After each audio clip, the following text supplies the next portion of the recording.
El crimen de José Luis Cabezas es una película de un documental de 1 hora 45 de duración. Está el director con nosotros, Alejandro Hartman, que junto con Vanessa Ragone en la producción y habiendo tenido el antecedente de una serie que seguramente ustedes vieron, que se llamó Carmel, por el asesinato de María Marta García Belsunce, que tuvo muchísimo éxito, también se animaron a meterse con este caso, que se cumplieron 25 años 25 en, años. en enero, en enero de este año del asesinato de José Luis. Alejandro, gracias por estar acá. ¿Qué los convocó? Que aparte me tuvieron ahí como un testimoniante. ¿Qué los convocó a decidirse por, después de 25 años, investigar y grabar la historia del asesinato de Cabezas? Mira, coincidieron dos cosas en paralelo, que es que Vanessa lo conocía a Alejandro Becchi, que fue el abogado de la El abogado de familia, las familias. y había leído un libro de él y ella estaba muy interesada por ese libro y siempre me venía hablando, me lo había dado el libro, yo lo había leído. Y a su vez una amiga guionista que terminó siendo parte del equipo de guión de esta película me venía hablando de la historia de Chabran. Mm. Y en un momento se nos volvió, no sé, evidente que había una historia muy fuerte ahí, que además habían pasado muchos años. Empezamos a preguntar en la productora a la gente más joven si conocía la historia y nos dimos cuenta que había mucho desconocimiento, que solamente les rondaba o conocían la foto, la imagen de Ujú. José Luis. Y nos pareció que era un gran momento para revisitarla con otros ojos y pasado el tiempo, ¿no? Ujú. Confieso que yo no la vi la película Sí, yo todavía. iba a decir qué fuerte debe ser, perdón, yo me siento acá entrevistándolo a los dos en este momento, porque quienes estudiamos periodismo sí sabemos quién es y quienes siguen estudiando periodismo, por suerte sí se menciona este caso como un emblema de lo que es a veces el riesgo y cuando se mezcla el poder dentro de lo que es el normal funcionamiento de la prensa. Por eso el abrazo a la libertad de prensa es algo que todos quienes trabajamos en medios nunca vamos a dejar de sostener. Pero quiero participarte, Eddie, porque Mm. yo tengo mucha curiosidad. ¿Dónde estabas vos y cómo fue tu rol dentro de esa cobertura que termina con ese final terrible? Ujú. Yo había estado en Pinamar en diciembre, antes de fin de año, había estado con José Luis, habíamos ido al Q, al boliche de Pinamar, habíamos estado tomando unas cervezas ahí mientras él estaba haciendo la cobertura de la noche.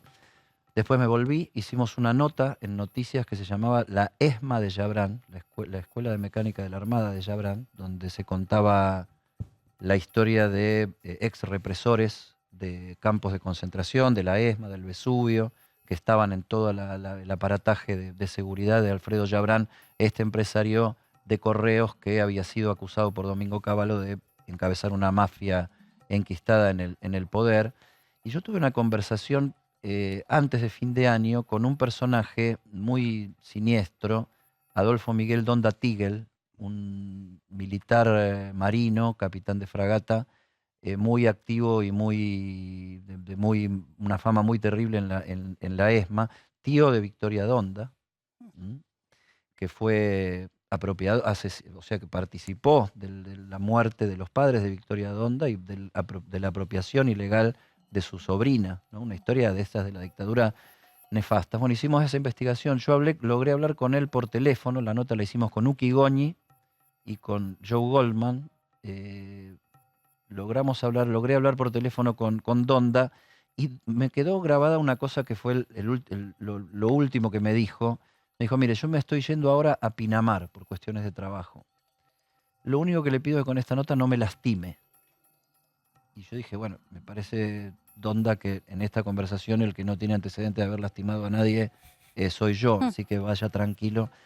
Yo, estando de vacaciones en Uruguay, cuando me entero por Cristian Balbo, cronista de esta casa, que estaba haciendo temporada en Punta del Este, me entero del asesinato de José Luis, no pude dejar de que me viniera esta imagen y esta conversación como un aviso, como un anuncio de que algo terrible se estaba preparando y que no estábamos nosotros preparados para soportarlo, y a partir de ahí vino una catarata de desconcierto, de descontrol, de no poder entender lo que estaba sucediendo con no solo una muerte violenta, sino una muerte de esas características, ¿no? O sea, alguien que fue perseguido, secuestrado, baleado en la nuca, incinerado con el auto en el que habíamos andado. Mira, ahí está esa foto que nos tomamos en Nicaragua en el año 95, cuando fuimos a hacer una cobertura para Eran compañeros, noticias. digamos. En la gráfica se trabaja en conjunto muchas veces. Son Un duplas, equipo, o duplas. sea, bueno, como en cualquier cobertura de la Claro. tele, cronista y fotógrafo cronista y camarógrafo son el equipo, la pareja, así se ¿Te arma, sentiste ¿no? miedo después de esa situación?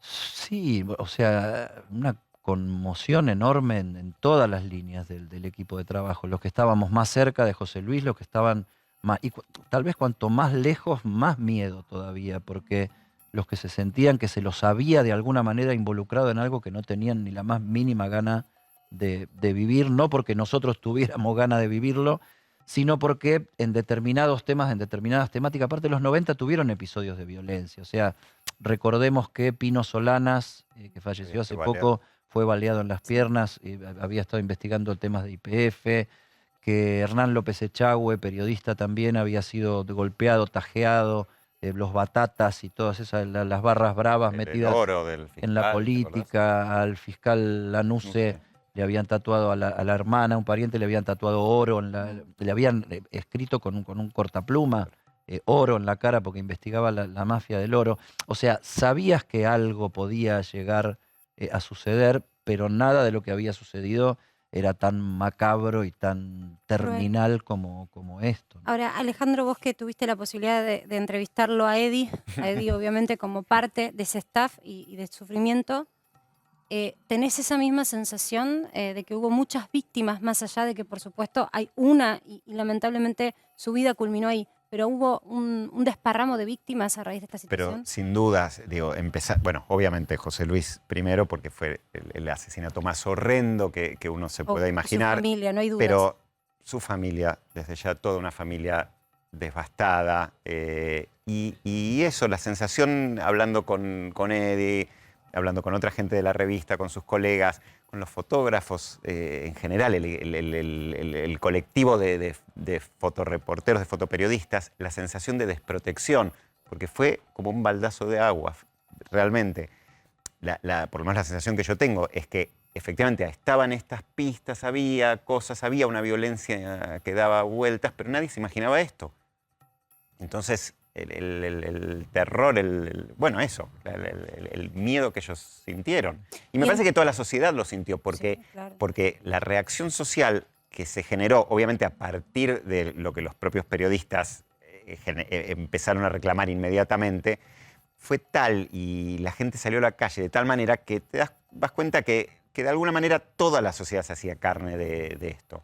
¿Y quién es ella? Perdóname, Sí. estuvimos hablando de la justicia en toda la primera claro parte. Que sí, justo. La interferencia del poder político directamente en distorsionar la labor de la justicia en toda la etapa inicial de la investigación, ¿no? Porque Cabezas, a poco tiempo de ser asesinado, terminó siendo casi acusado de haber sido el responsable de su muerte por haber estado extorsionando a una madama de prostíbulos que sigue existiendo en Mar del Plata, Pepita la Pistolera, Margarita Di Tulio, lugar el donde desprestigio de la víctima. Claro. el desprestigio de la víctima, y un ministro del Interior y un secretario general de la Presidencia viajando a Dolores en helicóptero para dar por cerrado el caso apresuradísimamente, ¿no? Ustedes, y también te participo de la pregunta en tu investigación, ¿la convicción era de primera instancia de que era Yabrán el responsable? Yo te diría que había una grieta en noticias, porque la sección Información General había investigado la maldita policía. Hubo un momento en que Eduardo Duhalde, gobernador de la provincia de Buenos Aires, dijo que tenía la mejor policía del mundo. Y dos periodistas muy buenos que había en noticias, Dutil y Rajendorfer, hicieron una tapa memorable con foto de José Luis Cabezas, al entonces jefe de la policía Kloczik, que se llamó Maldita Policía y que hizo historia del periodismo de investigación en aquellos años. Y la sección política investigaba a Yabrán. Y José Luis estaba bastante relacionado con la investigación de Yabrán junto con Gabriel Michi, porque Yabrán tenía negocios en Pinamar. La familia de José Luis era de Pinamar, vivían ahí, y él no solamente iba a hacer las temporadas, que de paso estaba viviendo con la familia, sino que iba durante el año y tenía también sus fuentes que le contaban cosas. Entonces, estaba la cuestión de la pista policial y la pista Chabrán, que al cabo de un tiempo de darnos cuenta de cómo venía la investigación, a mí la dirección de la revista Héctor D'Amico y Gustavo González me hicieron poner al frente del equipo que investigó. Nos fuimos dando cuenta que ambas cosas estaban superpuestas, y date cuenta que el que organiza la banda que secuestra a José Luis Cabezas es un policía, y el que está en el pedido inicial de que de pedir que este año no me molesten, que este año no me saquen fotos, era Chabrán. Entonces la pista policial y la pista Chabrán estaban en una misma cosa. Y de alguna manera eso puesto en dos fotos de José Luis, porque de alguna manera había una foto de Chabrán que había sacado José Luis, y había una foto de Pedro Klotzik que había sacado José Luis. Entonces había dos fotos muy, muy simbólicas. José Luis, que era un fotógrafo, prepotencia de laburo, o sea, su talento lo sacaba laburando y laburando. No era un inspirado, uno que tiraba una foto y salía, no, las laburaba como loco, con poco espacio, con pocas condiciones, con pocos recursos, lograba fotos maravillosas.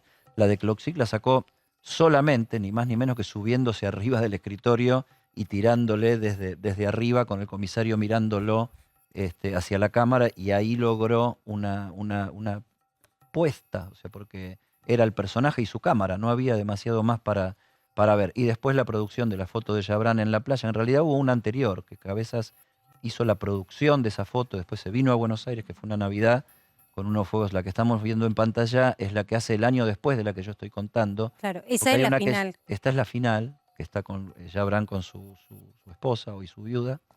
El año anterior de esa foto había salido una que produjo José Luis, que Chabrán estaba mirando unos fuegos artificiales en uno de los balnearios, el balneario CR, que era el más concurrido de aquel momento por los ricos y famosos, que eran la tendencia informativa de esa época en los 90. Y José Luis hizo para esta foto, la de la playa, una producción donde puso a su mujer de modelo, porque él hacía muchas fotos de modelos, personajes en la playa. La puso a María Cristina, como si fuera una modelo, fotografiándola, y por encima del hombro, con la lente, aproximó a Chabrán y lo vio venir cuando venía con su mujer, y ahí le sacó toda la secuencia que Carlos Lungui, jefe de fotografía, hizo la selección de esta como la foto principal de la producción. ¿Por qué la obsesión de Chabrán por que no se conociera su imagen? A los dos le pregunto. Me gustaría saber la conclusión a la que llegó Alejandro, que todavía no vi la peli, así que por ahí vamos a discutir algunas cosas después. No, ojalá que no, o no mucho. No, yo creo que Chabrán, digamos, evidentemente, él tenía, a mi modo de entender, había algo en su psicología, había algo en su forma de ser, en la forma en la que, en su forma de ser, que buscaba mucho el bajo perfil. Y por supuesto que además tenía un nivel de contactos y de negocios y de un entramado de conformación de sus empresas para el cual no era favorable o no era bueno que su imagen apareciera y que se volviera la cara pública de algo que era realmente una especie de holding de empresas de correos, aparte con políticas muy, muy, muy agresivas en relación a los competidores. Entonces me parece que es una combinación de las dos cosas. No es solamente esta necesidad de no aparecer por negocios non sanctos, sino que además él tenía una cosa personal muy fuerte en relación a su privacidad. Tenemos imágenes, la fortuna de tener un adelanto de lo que vas a poder ver a partir de mañana, ¿verdad? A partir de mañana en el Bafisi, y en mayo se va en a mayo, plataforma. tenemos que esperar hasta mayo, falta poquito igual. Falta poquito, en 3 Netflix. semanas. Este es un adelanto. Hay un hecho que realmente está rodeado de mucho misterio. El fotógrafo José Luis Cabezas fue asesinado el fin de semana. Un automóvil está absolutamente calcinado. Es imposible secuestrar a una persona y retirarla de Pinamar sin que sea percibido. En cada cuadra había un político, en cada cuadra había un empresario. Un crimen en plena democracia era absolutamente conmocionante. Se comprobó que el periodista fue asesinado con un disparo en la cabeza. Y para mí, o fue la policía bonaerense o fue Alfredo Chabrán. Era el empresario más importante de la Argentina de los 90. Todo lo que tenía que ver con Chabrán tenía que ver con secretos. Que el señor Chabrán lidera una mafia, se esconden, ni siquiera se conocen las fotos. Nos dice la frase: sacarme una foto a mí es como pegarme un tiro en la frente. En el momento nos dimos cuenta que iba a ser una foto impactante.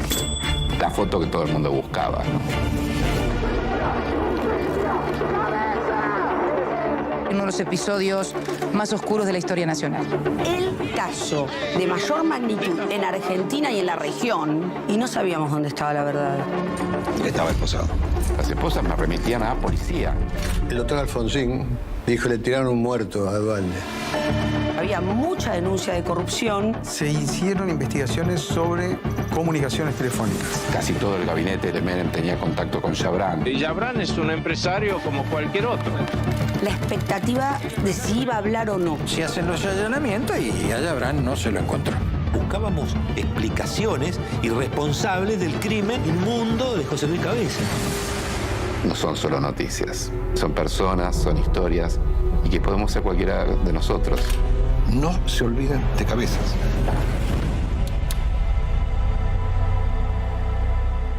Qué fuerte verlo en imágenes, se me pone la piel de gallina.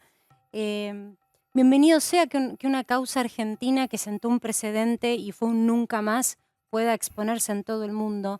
¿Qué pensás que esta historia tiene, que fue vista como una plataforma tan importante a nivel internacional, como una historia distinta para ser mostrada al mundo?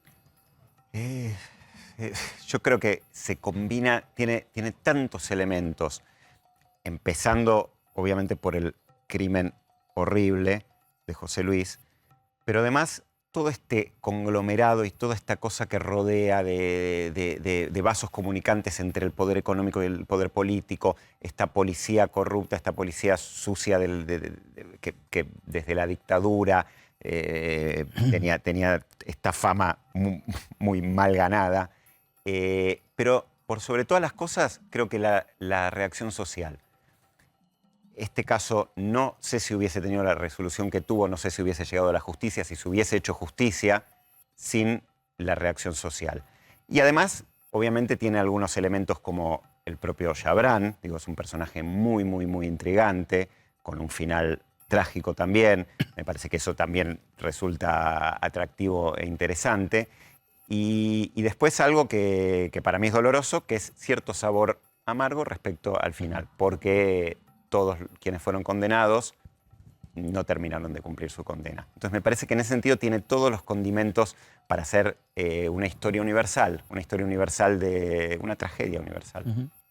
Sí, policial, periodismo, política, poder económico, o sea, tenés todos los ingredientes. Yo durante mucho tiempo, en los últimos años, estuve haciendo, en el Editorial Perfil tiene un posgrado de investigación periodística con la Universidad del Salvador, y yo estuve haciendo un taller, una materia que se llamaba Técnicas y Herramientas de la Investigación Periodística, pero yo lo convertí en un taller del caso Cabezas, o sea, de poder contar en primera persona y con el paso del tiempo, o sea, cómo esta era la investigación más compleja que te puede tocar, porque incluso la tenés que investigar desde adentro.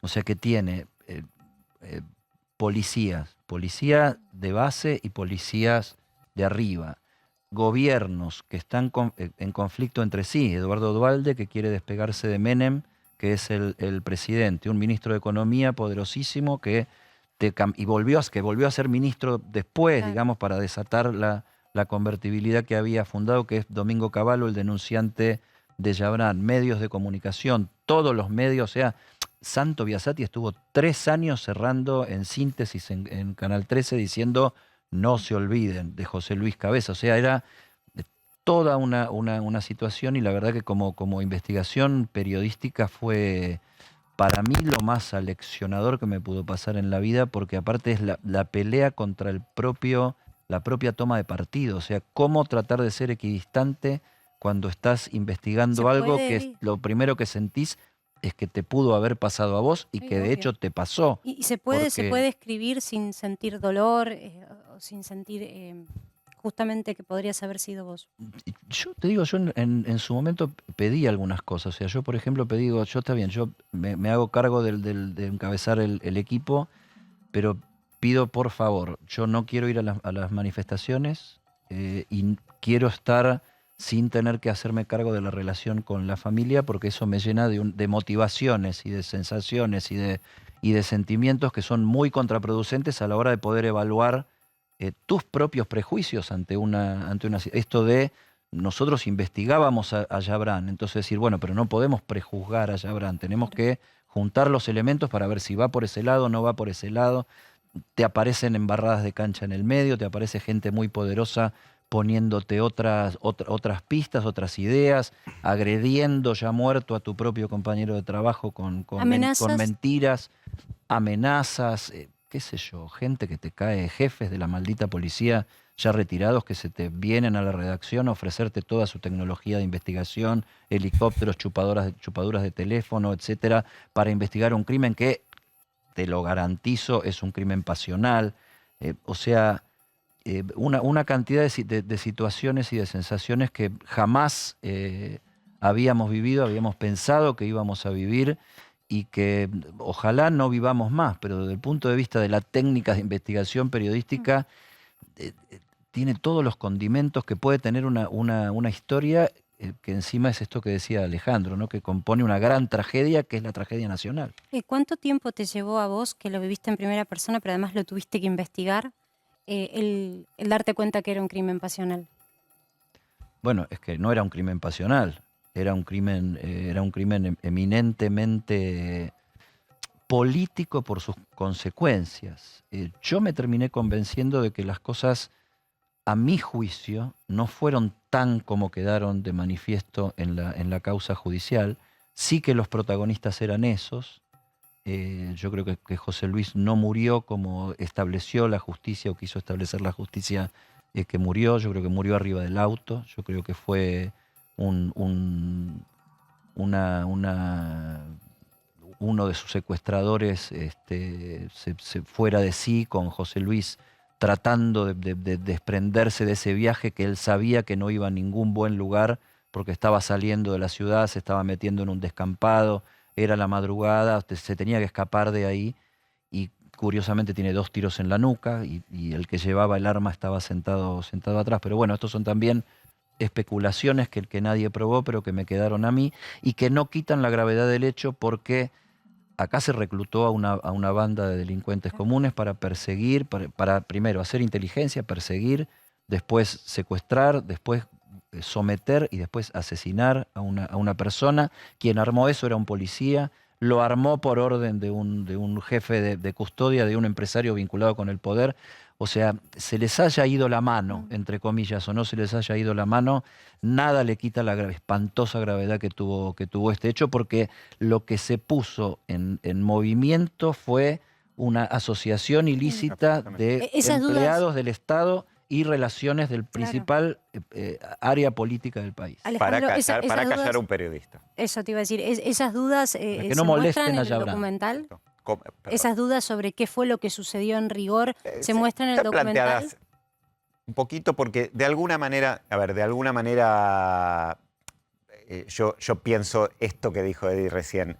Nada de eso quita gravedad al hecho. Claro son en un punto, no te digo que son detalles, son cosas muy interesantes que en una película de 1 hora 45 es difícil meterte con las diferentes hipótesis. Sí están planteadas y aparecen, pero no intentamos buscar una nueva versión o la versión definitiva. La justicia determinó algo que yo considero que... El despropósito que planteaba Alejandro con el tema de cómo quedaron las situaciones de los responsables, de los culpables. Gustavo Daniel Preyeso, el policía que armó la banda y que fue condenado como autor material del asesinato de José Luis Cabezas, que haya disparado o no, lo fue, porque siendo funcionario público de la policía reclutó una banda para lastimar a una persona que aparte era un periodista. Gustavo Daniel Preyeso en la cárcel hizo su carrera de abogado y está reclamando su matrícula de abogado, cosa que es en sí mismo un gran despropósito, no porque un delincuente no se pueda reinsertar en la sociedad, sino porque alguien que era personal del Estado para preservar la seguridad de las personas, hoy tendría que ir está postulándose para trabajar como asistente de la justicia que él en su momento con su carrera principal no preservó. Esa persona no puede ser abogado. Y sin haber encima cumplido la condena. Sin haber terminado de cumplir la condena. Porque después hubo fallos que los terminaron liberando. Tenemos que ir a una breve pausa, pero quiero dejarte una pregunta. Es si ves que hay dentro de las miradas de las plataformas mayor interés sobre casos argentinos. Ya volvemos.